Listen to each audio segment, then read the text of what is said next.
Chegou, galera! Tudo bem? Estamos aí para mais uma aulinha de História. Meu nome é Rafael Noli e nós vamos estudar hoje o Segundo Reinado.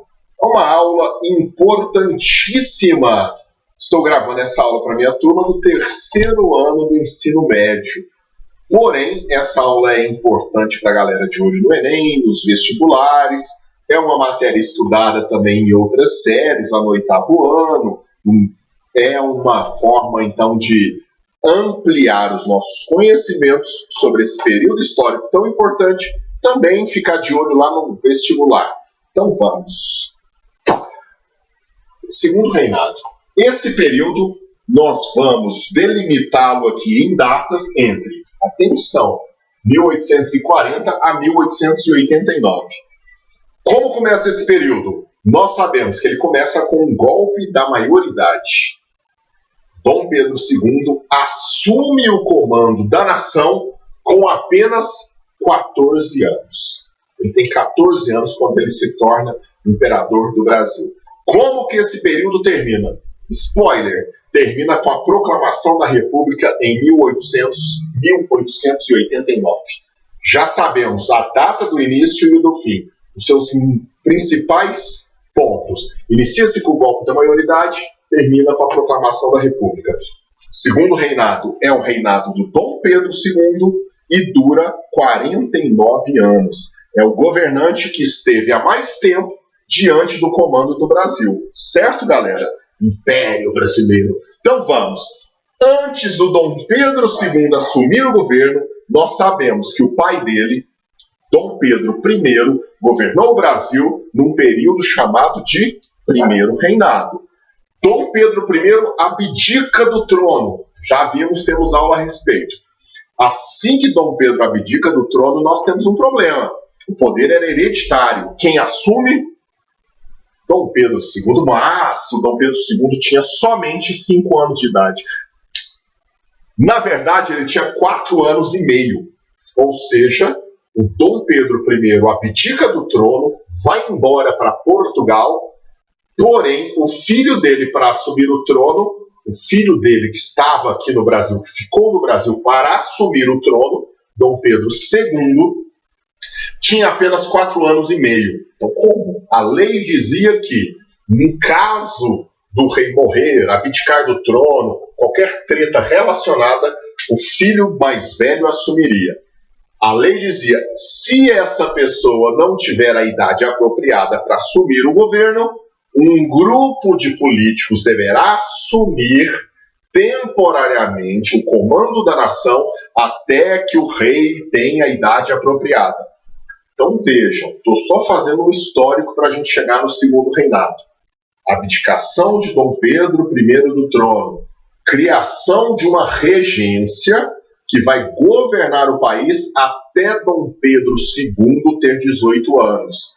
Dom Pedro II tinha 4 anos e meio. A regência é criada. A regência dura, a regência se estende por 9 anos. Ou seja, no meio do processo, antes do Dom Pedro II ter a idade apropriada para assumir o trono, nós vamos ter o golpe da maioridade.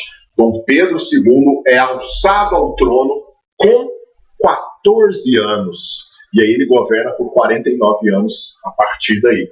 Detalhe, então, tudo isso que eu falei estão nas nossas aulas anteriores. As regências, as grandes tretas que ocorreram nas regências, foram um dos períodos mais tumultuados da história do Brasil, e o golpe da maioridade. Nós começaremos nossa aula definitivamente agora, com Dom Pedro II coroado, imperador do Brasil, um adolescente de 14 anos apenas. Vamos então à nossa aula sobre o Segundo Reinado. Começando. Golpe da maioridade? Ok. Consolidação. Ao chegar no poder, Dom Pedro II tem uma questão para resolver. Ele pega um governo muito tumultuado. O período regencial foi extremamente conturbado. Nós estudamos uma quantidade enorme de problemas ocorridos nesse período. Balaiada, Sabinada, lembram?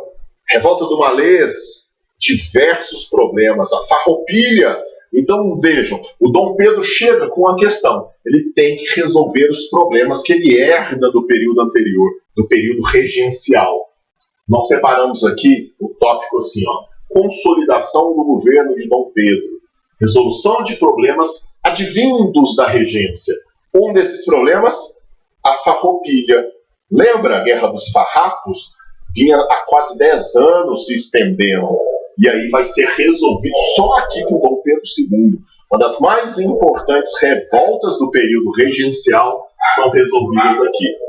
Outro problema que o Dom Pedro herda, muito, muito sério. Nós vimos que durante o período anterior ao segundo reinado, 3 partidos disputavam o poder. Havia uma questão relacionada aos partidos políticos. Um desses partidos desaparece. Era aquele partido que defendia a volta do rei, o retorno do rei. Era um partido que era pró uma monarquia absolutista no Brasil. Com a morte do Dom Pedro II, do Dom Pedro I, com todos os problemas que a monarquia vai enfrentar em Portugal, esse partido pró-retorno do rei, pró-volta do Dom Pedro I, esse partido desaparece. E aí nós vamos ter, então, durante o período do governo de Dom Pedro II, 2 partidos mais fortes e 2 partidos mais fortes, não, 2 partidos disputando o poder. E o Dom Pedro também tem que ser habilidoso para resolver os problemas herdados da República Velha e conseguir conciliar os 2 partidos políticos do seu período. Certo? Então veja, uma questão importante. Nós vamos ter, com Dom Pedro II chegando ao poder, os 2 partidos. Um chamado de Saquaremas, era o apelido, na verdade, não era chamado. Saquaremas, que era o partido conservador, e um grupo de liberais, chamados de Luzias. Os Saquaremas e os Luzias. Eram as 2 forças políticas que Dom Pedro II tinha que lidar. Vejam só, um partido de instituição, de formação conservadora e um liberal. Só que só no nome, vejam só, no fim da história, os 2 partidos eles eram muito parecidos. Os 2 partidos, tanto o liberal quanto o conservador, eles eram escravocratas, por exemplo, aqui ó, para vocês se localizarem. Os 2 partidos eram escravocratas, os 2 partidos eram pró-monarquia, os 2 partidos tinham interesses muito próximos ligados à produção agropecuária. Então veja, as 2 forças não eram tão distantes uma das outras. O que diferenciava a visão de mundo conservadora e a visão de mundo liberal? Basicamente, os Saquaremas, que tinham uma condição mais conservadora, eles eram a favor de menos autonomia dos estados. O que isso quer dizer? Os conservadores acreditavam que o poder poderia mesmo ficar mais concentrado, mais centrado na mão do imperador. Eles não viam problema nisso. Por um outro lado, os Luzias, esse partido de característica mais liberal, eles achavam que a autonomia dos estados deveria ser maior. Os governadores dos estados poderiam ter maiores liberdades. O imperador deveria ter menos poder. É só isso que diferencia os 2. Em questões fundamentais do período, como, por exemplo, a escravidão, ambos eram escravocratas. Questões fundamentais em decisões importantes, os 2 se aproximavam. Eram partidos com uma visão muito forte, voltada para o grande latifúndio. Ou seja, nós temos no Brasil, tínhamos uma dependência muito forte do açúcar. O Brasil era um grande produtor de açúcar. Com a decadência do açúcar, um novo produto vem ganhando força. O açúcar vai perdendo espaço, a produção do açúcar vai diminuindo, vai se tornando um produto não tão importante na nossa economia, e o café vai assumir essa posição. Nós chegamos aqui no período da consolidação do poder do café. Então, os grandes produtores de café do Brasil estavam aí nesses partidos, certo? O café se torna o motor propulsor da economia brasileira. Nós temos uma dependência nesse período gigantesca em torno desse produto. Fechou? Então veja, o que nós temos até agora? Dom Pedro chega ao poder em 1840 através do golpe da maioridade. Ele passa por um período inicial de consolidação do seu governo, resolvendo os problemas separatistas que nós herdamos punk, que nós herdamos das regências e ainda tem o problema para resolver dos dois partidos, como conciliar. Olha como foi resolvido. Nós vamos ter, então, o Dom Pedro II chegando ao poder e criando um sistema parlamentarista. Eles chamam esse sistema parlamentarista de parlamentarismo à avessa. Essa cachorrinha latina aí é a Punk, minha cachorrinha. Eu vou colocar aqui. Punk, você não brilhou. Quem não brilhou hoje, galera? A Punk. Punk Panqueca, você não brilhou. Continuando depois dessa interrupção desse aluno que nós temos aí, que é um aluno meio rebelde, nós temos a seguinte questão. Como que o parlamentarismo funcionou no Brasil? O Dom Pedro chegou à seguinte conclusão. Eu tenho dois grupos. E se eu estabelecer um parlamentarismo e o primeiro-ministro for do Partido Conservador durante um período e logo no próximo período nós colocamos um liberal no poder? Vamos fazer essa alternância. Então nós temos um parlamentarismo sendo estabelecido no Brasil em 1840 em diante com Dom Pedro II, mas é um parlamentarismo às avessas. Veja, como que funciona o parlamentarismo? O povo elege os seus representantes, os parlamentares se reúnem e falam: você é o primeiro-ministro. Ou seja, é um processo em que o povo escolhe uma série de deputados e senadores, os parlamentares se reúnem e decidem quem vai ser o primeiro-ministro. O rei está lá em cima e o primeiro-ministro aqui embaixo, escolhido pelos políticos escolhidos pelo povo, por sua vez, entenderam? No Brasil, o Dom Pedro chegou à seguinte conclusão. Eu escolho o primeiro-ministro e o primeiro-ministro governa. Fim. Ou seja, uma característica desse momento. O Dom Pedro aparece como um imperador que tem à sua mão o quarto poder. Poder legislativo, executivo, poder judiciário e o moderador. O que isso significa? O imperador tem a última palavra. Dessa forma, galera, para a prova, para o vestibular, é interessante pensar aqui. O Brasil já foi um país parlamentarista, só que funcionava assim. O parlamento tinha como primeiro-ministro alguém escolhido pelo imperador. O imperador decidia. Dessa forma, ele conseguiu manter próximo a ele os conservadores e os liberais, a galera do Partido Liberal e Conservadora, ou seja, os Saquaremas e os Luzias. Dessa forma, ele acaba consolidando o seu governo, mantendo as duas principais forças políticas próximas a ele, alternando eles ali no poder. Uma frase da época que eu anotei aqui na parede, não vou virar agora para vocês não perderem. Eu anotei assim, ó, nada mais parecido com um Luzia do que um Saquarema quando chega ao poder. E essa frase pode ser lida de outra forma.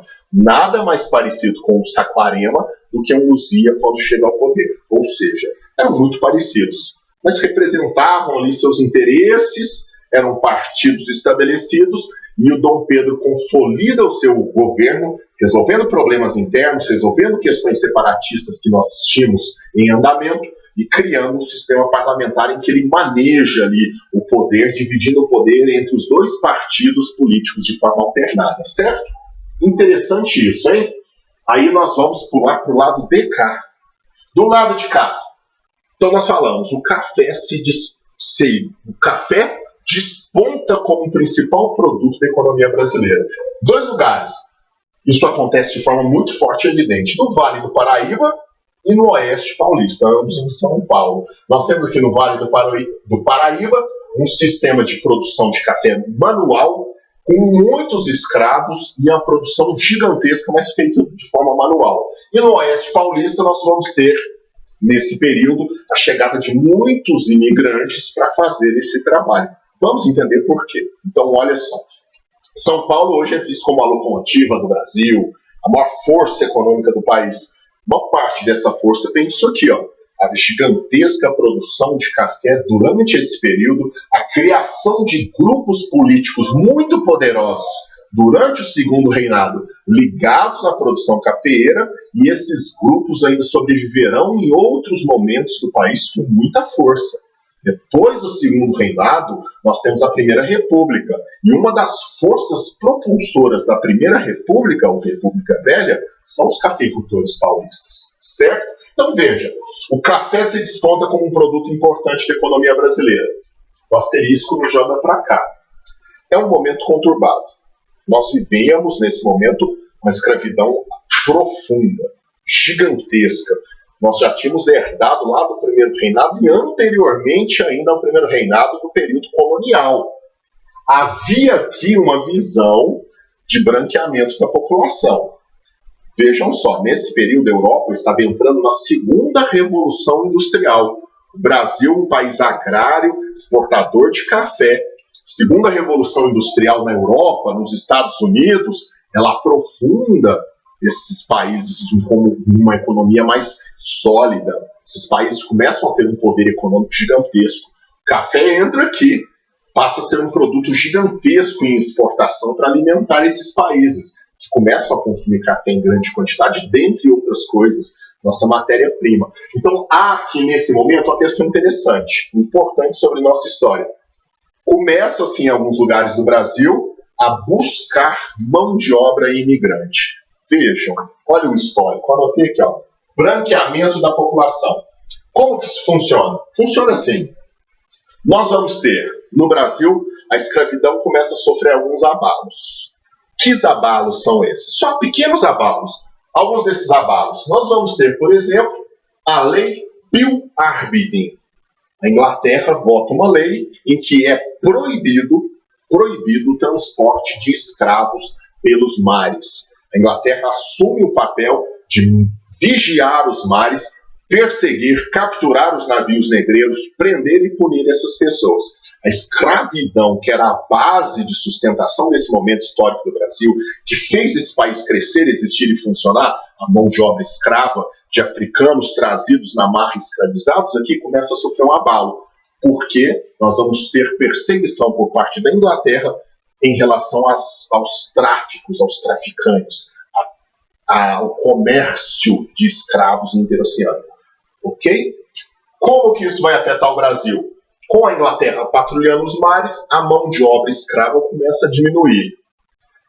O Nordeste brasileiro começa a viver ali, nesse momento, um problema porque a produção de café está caindo, outros países estão produzindo café, a imensa mão de obra escrava nordestina, de escravos que vivem e trabalham no Nordeste, são trazidos aqui para o Sudeste, onde a economia está fervendo, onde o café está produzindo.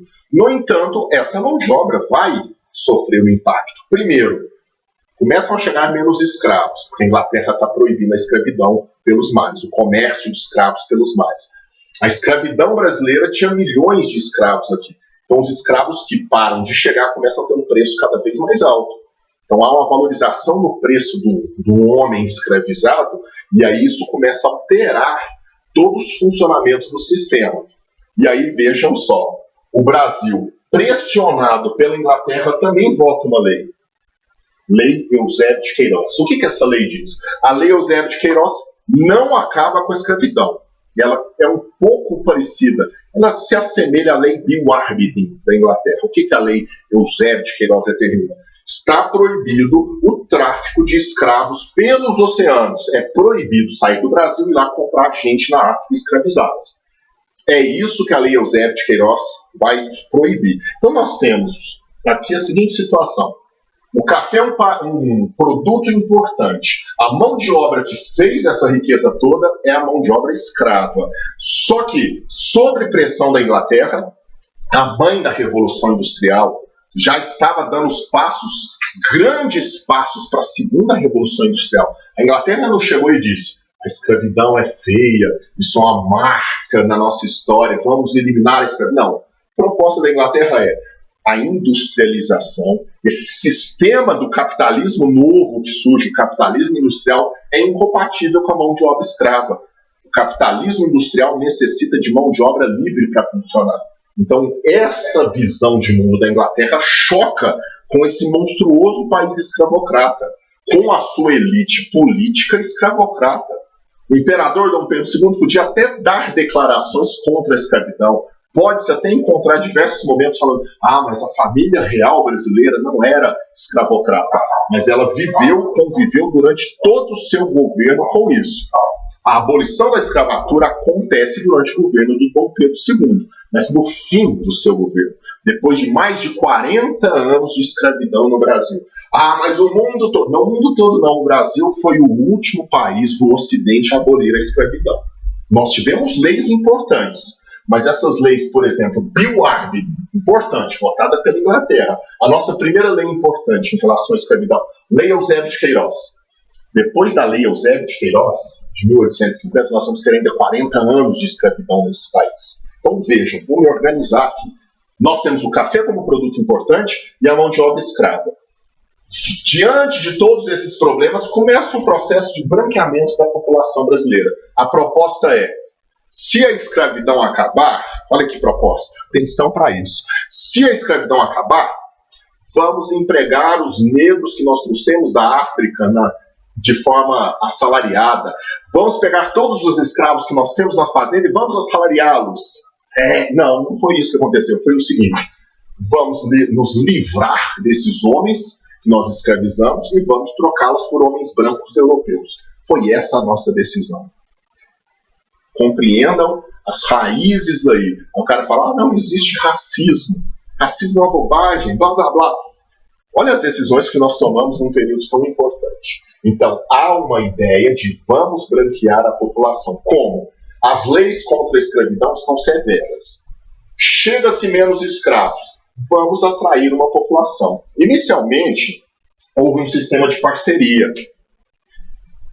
Os grandes fazendeiros atraindo colonos na Europa, Itália e Alemanha em grandes quantidades, e esses caras vinham para cá trabalhar nas fazendas e em troca desse trabalho inicial aí, eles pagavam todos os investimentos que os fazendeiros faziam para atraí-los.